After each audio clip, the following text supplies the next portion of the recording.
శ్రీకృష్ణ పరబ్రహ్మణే నమః. శ్రీ సద్గురు పరమాత్మనే నమః.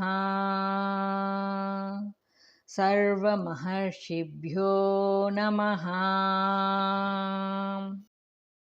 అట్టి సమత్వ స్థితి యొక్క మహిమను వచించుచున్నారు. 19వ శ్లోకము. ఇహైవ తైర్జితః సర్గో ఏషాం సామ్యే స్థితం మనః నిర్దోషం హి సమం బ్రహ్మ తస్మాత్ బ్రహ్మని తే స్థితాః. ఎవని యొక్క మనస్సు సమభావమునందు నిశ్చల సంస్థితి యందు లేక సర్వ ప్రాణుల యందును ఆత్మను సమముగా చూచుటలో స్థిరముగానున్నదో అట్టివాడు ఈ జన్మమునందే జనన మరణ రూప సంసారమును జయించిన వారగుదురు. ఏలయనిన బ్రహ్మము దోషరహితమైనది, సమమైనది కావున వారు బ్రహ్మమునందున్న వారే అగుదురు. వ్యాఖ్య. జనన మరణ రూప సంసారమును దాటుటకు, బంధము నుండి విడువడుటకు ఉపాయము ఇచ్చట వచింపబడినది. బంధమునకు గాని మోక్షమునకు కాని మనస్సే కారణము. మనస్సు చపలముగానున్నచో బంధనము, నిశ్చలముగానున్నచో మోక్షము. మనస్సు మలినముగానున్నచో బంధము, నిర్మలముగానున్నచో మోక్షము. కనుకనే భగవానుడు ఎవరి మనస్సు సమముగాను in the state of equilibrium సర్వభూతములందును సమదృష్టి కలిగియుండునో అట్టివారు సంస్కృతిని జయించినట్లే అని వచించుచున్నారు. ఏలయనగా పరబ్రహ్మము దోషవర్జితమైనది, సమమైనది, నిర్దోషం హి సమం.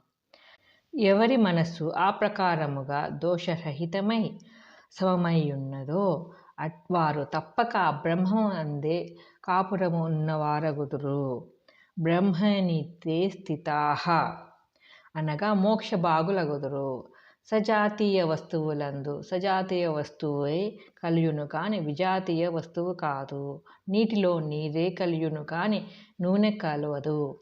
నూనెలో నూనె కలియును కాని నీరు కలవదు. అట్లే బ్రహ్మముతో ఏకము కావలననిన లేక బ్రహ్మములో లయింపవలననిన ఆ బ్రహ్మము యొక్క లక్షణములు కల వస్తువే కావలయును.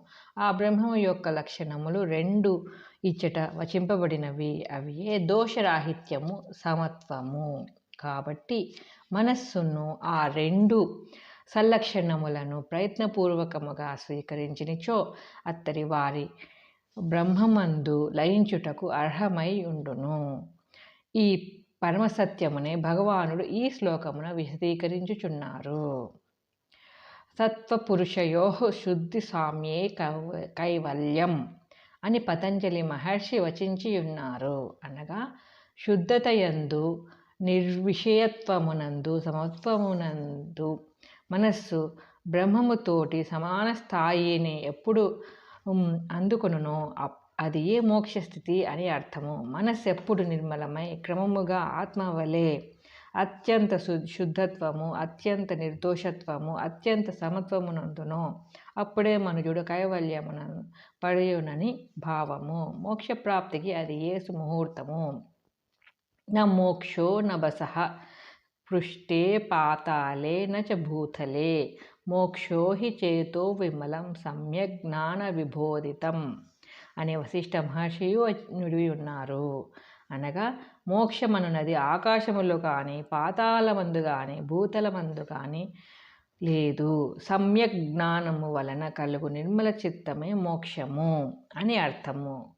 కాబట్టి ప్రతివారును వారి వారి మనస్సును ప్రయత్నపూర్వకముగా నిర్మలమునర్చి నిశ్చల స్థితిని ఉండినట్లు చేసి సమభావము కలిగియున్నచో ఆ క్షణమందే మోక్షమును పొందుచున్నారు, సంసారమును జయించుచున్నారు.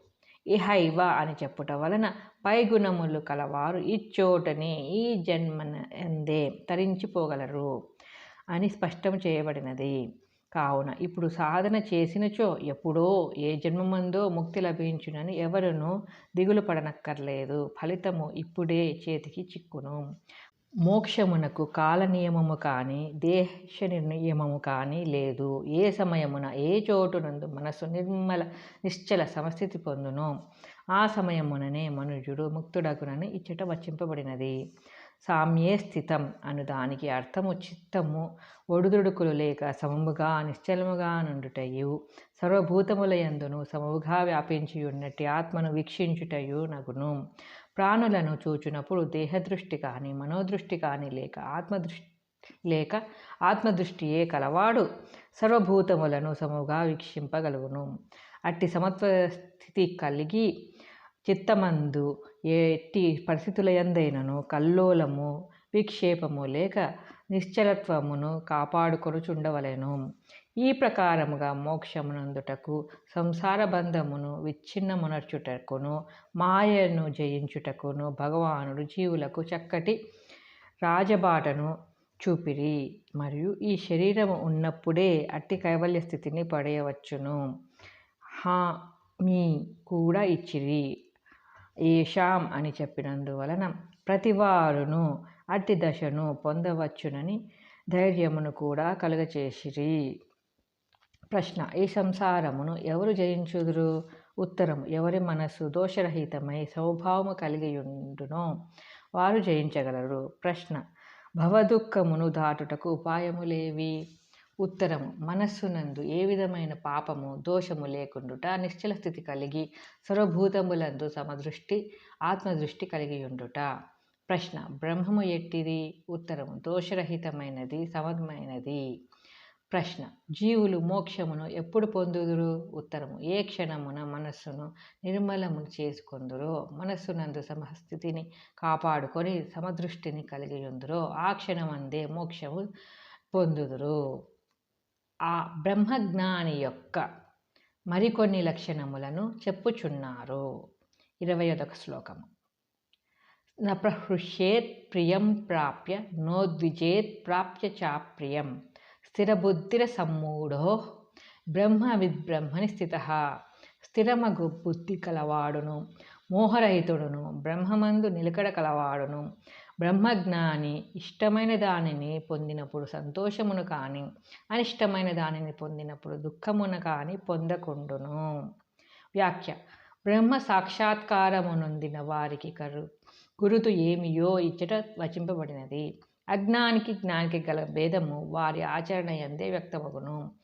గుడ్డివానికి నేత్రములు కలవానికి గల భేదము వారి నడక యందే తెలిసిపోవును. బ్రహ్మజ్ఞాని ఎటువంటి విపత్కర పరిస్థితులందు కానీ, అప్రియ సందర్భములందు కానీ వ్యసనమును పొందకుండును.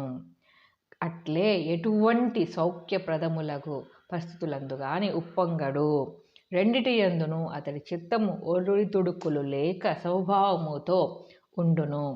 ఏలయనిన బ్రహ్మము ఎరింగిన వానికి ఈ ప్రపంచము స్వప్నతుల్యముగా మిథ్యగా గోచరించును. అట్టి మిథ్యా ప్రపంచమున ప్రియ వస్తువులు లాభముచే సంతోషము గాని, అప్రియ వస్తు లాభముచే దుఃఖము గాని వారికేలై ఉండగలదు. ప్రపంచము సత్యమను భావము కలవారికే ఈ సుఖదుఖాది భావములు ఉండును. స్థిరబుద్ధిర సమ్మూఢోః. బ్రహ్మజ్ఞాని బుద్ధి విక్షేపరహితమై మేరువు వలె స్థిరముగా నుండును. అజ్ఞాని బుద్ధి కామాదులతో కూడి చంచలముగా వర్తించును. ప్రకాశముననున్నవాడు అంధకారమున పడనట్లు బ్రహ్మజ్ఞునకు మోహము గాని సంశయము గాని ఎన్నటికీ కలుగకుండును. కనుకనే అతడు అసమ్మూఢుడని చెప్పబడినది. ఇవి ఎండమావులు అని తెలిసినవాడు వాని కొరకై పరిగెత్తడు, మోహమునందడు. తెలియనివాడు మాత్రమే పరిగిడి దుఃఖము పొందుచున్నాడు. దీనిని బట్టి పైన తెలిపిన 3 సల్లక్షణములను స్వభావము, స్థిరబుద్ధి, మోహరాహిత్యము చక్కగా అభ్యసించుచూ వచ్చిన వానికి కాలక్రమమున బ్రహ్మమునందు నిలకడ సంభవించగలదని స్పష్టమగుచున్నది. ప్రశ్న: బ్రహ్మవేత్తయగు మహనీయుని లక్షణములు ఏవి? ఉత్తరము: ప్రియ వస్తువు లభించినప్పుడు పొంగుట గాని, అప్రియ వస్తువు లభించినప్పుడు కృంగిపోవుట గాని లేకుండుట, స్థిరబుద్ధి కలిగియుండుట, మోహము లేకుండుట. అట్టి బ్రహ్మస్థితియందు నిలకడ కలుగుటకు ఉపాయమును వచించుచున్నారు. 21వ శ్లోకము. బాహ్య స్పర్శే శ్వసక్తాత్మ విందత్యాత్మని యత్ సుఖం సబ్రహ్మయోగయుక్తాత్మ సుఖమక్షయమశ్నుతే. బాహ్యమున గల శబ్దాది విషయములందు ఆసక్తి లేనివాడు ఆత్మయందు ఎట్టి సుఖము కలదో అట్టి సుఖమునే పొందుచున్నాడు. అతడు బ్రహ్మనిష్టయను సమాధితో కూడుకొనిన వాడై అక్షయముగు సుఖమును పడియుచున్నాడు. వ్యాఖ్య: ఆత్మయందు నిలుకడ కలగవలననిన శబ్దాది విషయముల నుండి మనస్సు మరలవలెను. బాహ్య విషయములందు ఆసక్తి లేని మనస్సు అంతర్ముఖమై ఆత్మయందు స్థిరత్వము పొంది అక్షయ సుఖమును పొందుచున్నదని ఇచ్చట వచింపబడినది. అక్షయ సుఖము బయట ఎచ్చటనూ లేదు, అది ఆత్మయందే కలదు. ప్రపంచమున విషయాదులందు కల సుఖము క్షయమైనది, అశాశ్వతమైనది, దుఃఖమిశ్రితమైనది, రాకపోకడలు కలిగియున్నది. అది ప్రతిబింబ సుఖము, ప్రతిబింబభూతము సుఖము ఒక్క ఆత్మయందే కలదు. సుఖము యొక్క ప్రధాన కేంద్రము అంతరముననే కలదు, కానీ బాహ్యమున కాదు. ఆత్మసుఖమే వస్తువులందు ప్రతిబింబించి విషయసుఖముగా వ్యక్తమగుచున్నది.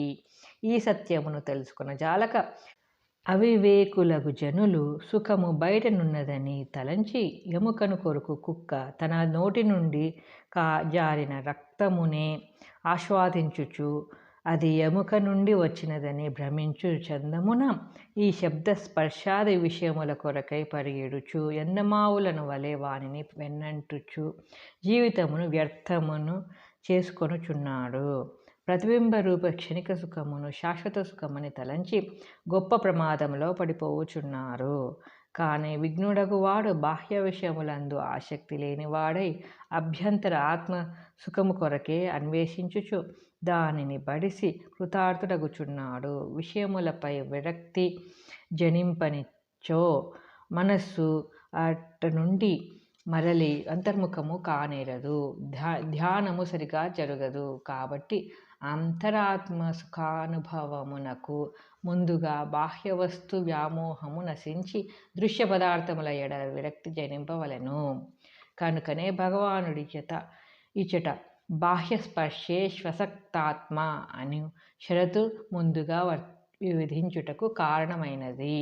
ఆత్మసుఖమును అనుభవింపవలననినా ముందు కొద్దిగా పన్ను అనగా ట్యాక్స్ చెల్లించవలను. అది ఏ విషయ సుఖత్యాగము. అధిక సుఖము కొరకై అల్పసుఖమును మనుజుడు త్యజించవలసి వచ్చును.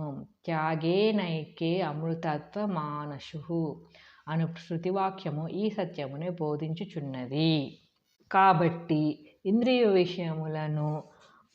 విషయములపైకి పోనీయక గ్రహించి దుఃఖ దోషానుదర్శనం అని భగవానుడు తెలిపినట్లు విషయములందలి నశ్వరత్వాది దోషములను మాటిమాటికి చింతన చేయుచు విరక్తిని అభ్యసించవలయను. అప్పుడే ఆత్మధ్యానము నిరాటంకముగా కొనసాగును, అక్షయ సుఖానుభవము సంభవించును. ప్రపంచమున సర్వజీవులను తమకు నిరతిశయ సుఖము కావాలననియే కోరుచుందురు. కానీ ఆ సుఖము ఎట్లు లభించునో తెలియక నానా బాధలు పడుచున్నారు. భగవానుడు కరుణతో ఇచ్చట అక్షయప్రాప్తికి మార్గమును చూపిరి.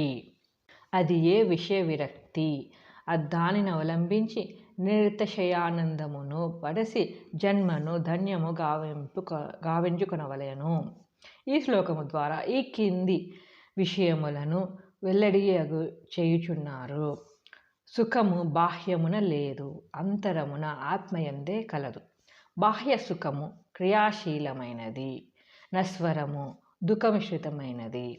శబ్దాది విషయములు ఆత్మసుఖమునకు అడ్డుగానున్నవి కావున వాని ఎడల ఆసక్తి నుంచరాదు.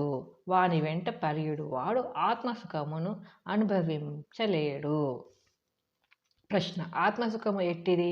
ఉత్తరము: అక్షయమైనది, నాశరహితమైనది. ప్రశ్న: అది ఎట్లు లభించును? ఉత్తరము: శబ్దాది విషయములందు ఆసక్తి వదిలి ఆత్మయందు నిష్ట కలిగియుండుటచే లభించును.